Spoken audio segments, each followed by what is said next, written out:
sisobola kubanga nze Anita Among oba Tayebwa nendaba bino nesikola kye bakola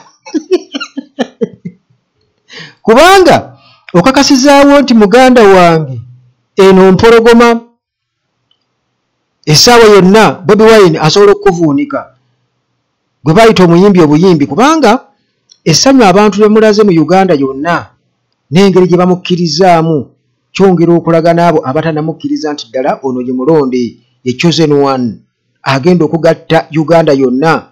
Poliisi ng'agenda Kotiro ne Karamojja bagezezzaako mulemesa naye nga munnange balinga abafuuyira endiga omulere.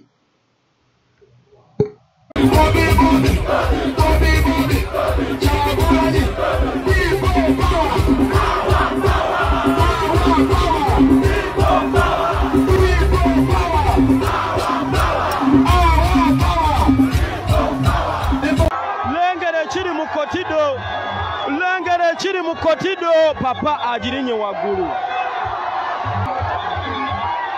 N'abali mu t-shirt za yero n'abessanyu libadda. Musajja wattu yakima kisaati ayambala abeewo. Tamanyi ti ayambadde kisiraani naye essanyu n'omutima gwe gye liri amanyiyo. Kale munnange tugenda mu protest vote era tetwagala kalulu n'akamu kufa. Tunuulira ekifaana erinnya ku ballot paper kwe tuli kati. Tunuli erinnya lya candidate gwogenda okulonda.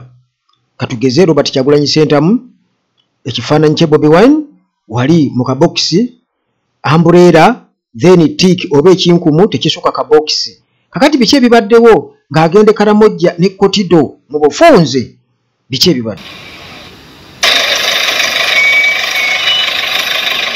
Olugendo Kyagulanyi lwetandise ku ssaawa nga 3 okuva eriro okutuuka Abim lwa kilomita 125 ate okutuuka e Kotido lwa kilomita 159 okugezaako okukendeeza ku bbanga ly'okutambuliramu agenza ayita makubo ag'ebbali kyokka nga nago tegayitikamu. Mu disitulikiti ya Abim wayogereddeko eri abawagizi atuusewo ziwera ssaawa 10. Katonda agenda kuyambuke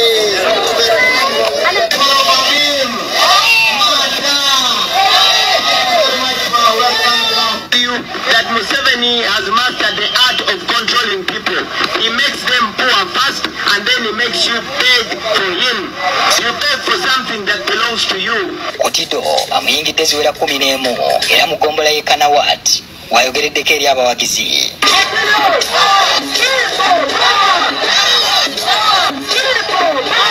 We are now in Kotido.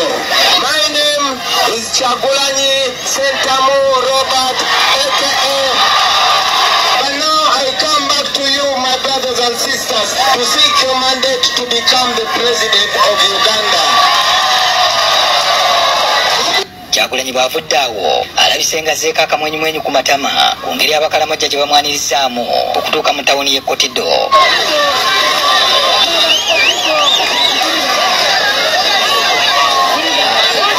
Neno teri luguudo lwa koolasi lutuukayo era abaayo bakiyaayaanira. About 20 years, the president said he's going to construct tarmac, but we have never seen tarmac. So we need this president to come and change our region, Karamoja, so that our region will also develop like other places. Mpozi n'abamu bakimanyi nti ekitundu kyabwe kifumbekeddemu ebyobugagga naye kikyali mabega ddala. Our place is rich with minerals, but there is no way of exploiting. People have been employed there, but the Karamojangs are not. Okay. And we don't know where our minerals go. Mu kisaawe ky'ebboma mu tawuni y'e Kotido wayingidde okuba olukuŋŋaana.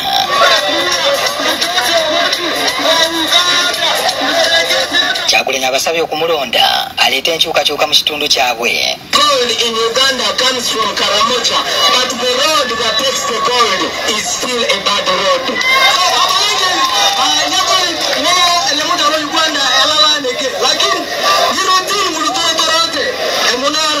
They come and lie to you.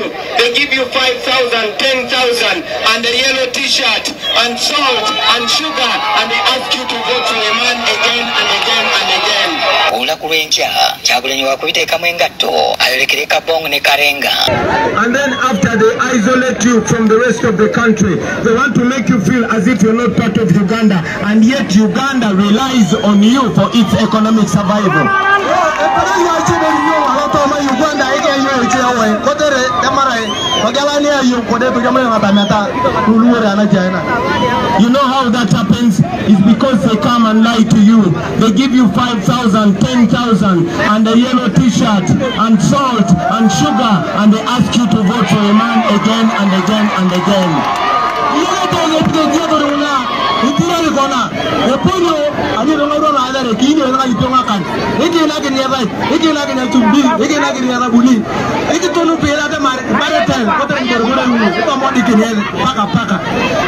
Now, I am here to talk to you, my brothers. I have not come with money. I have not come with sugar. I have not come with salt. But I've come with the truth. I've come with a mission to freedom. I've come to give a message.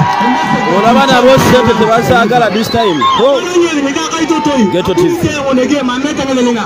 Lakini anya bulitinege abunit kanga kirono kutangare ta buliki ta nyut atemare apapa yugwana agro nutia ya lotoma yugwana nege mame bore ro mitinge mame achumbi mame abuli abundi ko ngona haina kinela krona.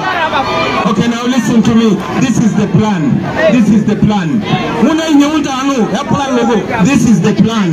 Muna nyeunda anu go. First of all, we must understand that Museveni has brought a trick of divide and rule. Ato yorete wana tamare aya umuzeben nata ngina chaketa ngetunga to chaka ngai to chaka yakal to chaka luchi to warada. Me where I come from, I come from Buganda, and in Buganda we have already defeated Museveni. Okay, we have defeated him, and he only relies on up country. He relies on northern Uganda. When he comes here and some people vote for him, then he comes and said, okay, they might not have voted me there, but in Karamoja they voted me 100%, and then he votes. I want us to change that.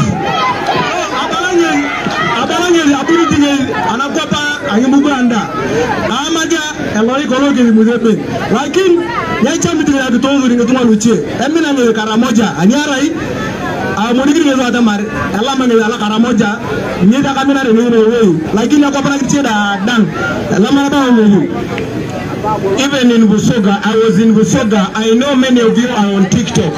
You saw what happened in Busoga. You saw what happened in Busia. You saw what happened in Tororo. You've seen what happened in Lango. Now, I want to ask you, the people of Karamoja, to join us. Come and join us. Let us all join us and we win this. So, Yeneta Yatamaru, then Allah won Kichoito and Walato Magaziman. Ayaya Wapapa Muganda, Ayaya Nagira Musoka, Ayaya Yapapa Roda Adam. So, Abala, when every Magina can, again, I'm calling upon all of you. Let us do this. Let us make this a revolution of the young people. I know we have our elders, we have our parents. They are looking at us. They are relying on us. They are having their hope in us. I want us to unite all the young people of Uganda, and we change this without shedding blood. We can change this through this very election. Now, today,